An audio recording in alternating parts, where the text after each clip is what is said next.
અત્યારે અમારું પોડકાસ્ટ જે લોકો જોઈ રહ્યા છે અને જેમને એવી ઈચ્છા છે કે અમારે પણ મકાન લેવું છે, તો સૌથી પહેલાં તો એ છે, તમે જ્યારે પણ મકાન લેવા જાઓ તો મકાન લેતી વખતે હું હંમેશા કહું છું કે જ્યારે પણ તમારે મકાન લેવું હોય અને તમારે વાસ્તુ ન કરાવવું હોય તો 3 વસ્તુ ધ્યાન રાખવું: પાણી, પ્રકાશ અને પડોશ.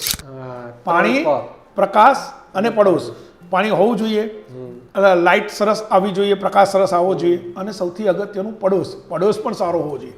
કોઈ પણ મકાન લેવા જાઓ છો એટલે સ્વાભાવિક છે કે તમારા મનની અંદર કોઈક એવી વાત છે કે ભાઈ અમારે તો ઉગતા સૂર્ય તરફ મકાન લેવું છે, પણ તમારા ભાગ્યમાં સાઉથ ફેસિંગ છે તો આ યાદ રાખજો, મકાન સારું હોય, મકાન તમારે કિંમતમાં આવતું હોય, મકાન તમને ગમતું હોય, મકાન હવા ઉજાસવાળું હોય, તમને એમ લાગે કે બેસ્ટ મકાન છે, જ્યારે પણ તમે કોઈ પણ મકાનમાં પગ મૂકો અને તમે રાજીના રેડ થઈ જાઓ, તમને એમ થઈ જાય કે ક્યાં બાત હે, એ મકાન લેવું.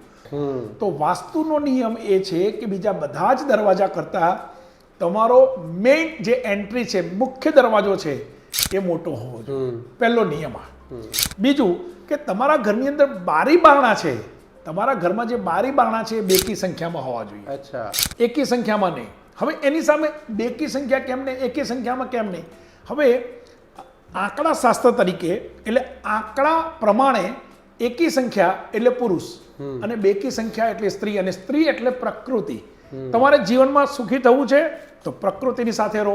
એની સાથે આપણે સાયન્સને જોડીએ તો 2 બારી હોય ને સાહેબ તો એર સર્ક્યુલેશન સારું થાય. માટે બેકી સંખ્યામાં બારી બારણા હોવા જોઈએ. જય